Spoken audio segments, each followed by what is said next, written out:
Ya dulur, di depan kita ini adalah tanaman EB32 kita.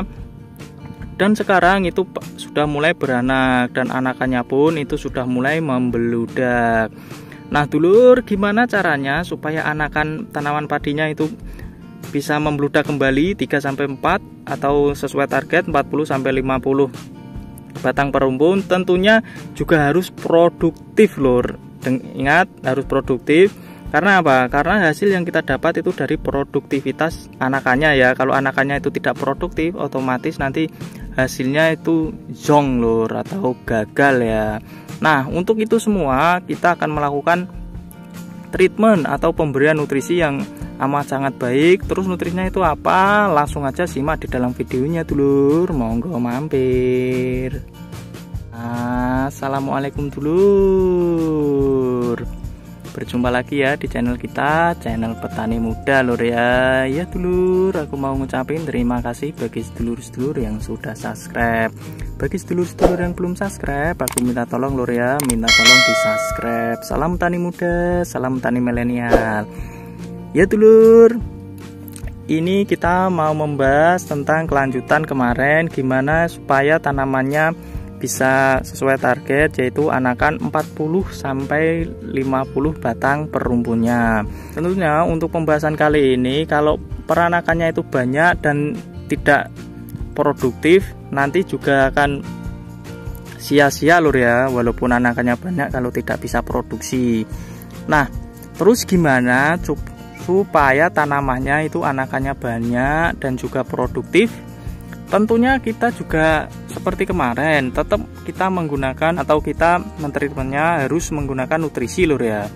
Nutrisinya itu apa? Ya, untuk nutrisinya di sini tentunya kita harus memberikan nutrisi yang berimbang. Contohnya adalah NPK itu harus ada lur ya.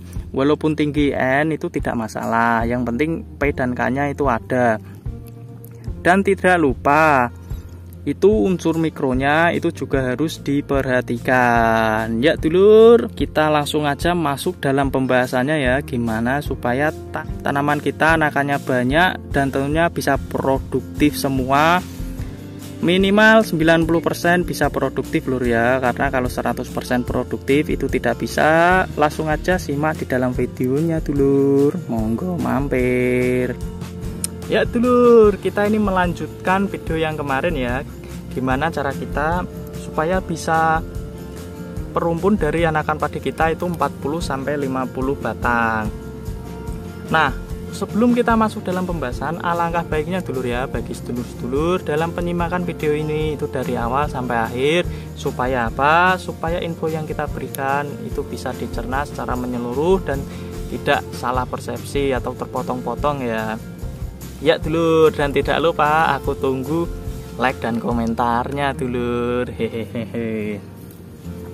Ya dulur, untuk memproduktivitaskan dari anakan padi yang sudah kita hasilkan, tentunya kita harus memperhatikan juga lur ya, kapan waktu kita untuk membeludakkan anakan atau memperbanyak anakan, dan kapan kita harus menghentikan atau fokus untuk produktivitas dari anakan. Nah, itu gini, untuk membeludakkan atau memprioritaskan memperbanyak anakan itu paling bagus di usia 15-25 HST, dimana pada saat itu dia itu tanamannya itu fokusnya adalah di peranakan. Kalau di bawah usia itu contoh 15 sampai 0 HST itu dia masih menyesuaikan tempat dan juga masih menghilangkan stres ya, atau beradaptasi di lingkungan barunya. Kalau di usia di atas 25 HST itu nanti juga masih bisa beranak, tapi beranakannya itu tidak maksimal, itu paling cuma sedikit gitu loh ya yang ada di pinggir-pinggir rumpun. Tapi itu nanti ada yang jadi dan ada yang tidak jadi. Dan kebanyakan anakan padi itu yang jadi adalah yang ada di tengah rumpunnya itu lur ya, karena kalau yang ada di tengah itu dia itu anakan yang sudah tua gitu. Nah, terus gimana agar bisa produktif semua minimal 90%? Ya itu tadi lur ya. Kalau untuk memproduktivitaskan kita hentikan untuk peranakan atau pemberian unsur N yang berlebih itu di usia maksimal lur ya 35 HST. Ini dengan catatan lur ya, jangan sampai salah, itu tanamannya itu hidupnya normal dari awal. Kalau tanamannya itu pernah kena asam-asaman atau pernah sakit atau kerdil, itu tentunya usia ini tuh tidak berlaku lur ya. Tapi kita lihat dari tanamannya itu, kalau pernah sakit gitu toh, jadi usia itu juga mempengaruhi gitu lur.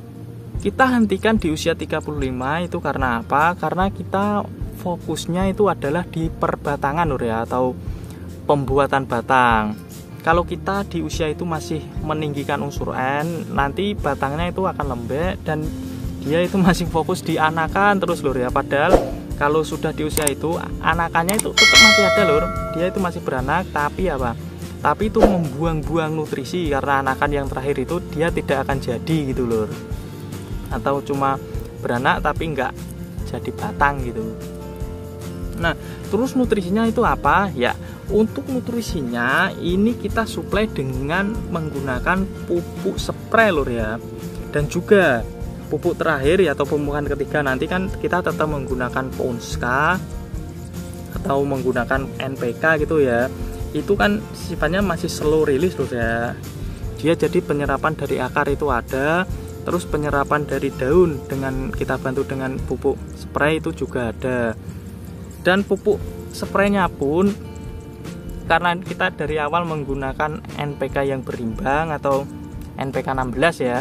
Jadi ini nanti sampai usia generatif pun itu kita tetap akan menggunakan NPK yang berimbang. Tapi kalau kita beli pupuk spray, biasanya pupuk daun atau pupuk cair gitu ya, itu kan biasanya kalau masa vegetatif kan tinggi N dan P dan K nya itu rendah. Tapi kalau kita menggunakan pupuk berimbang, contohnya kita NPK itu sama, itu bisa digunakan dari masa vegetatif sampai masa generatif.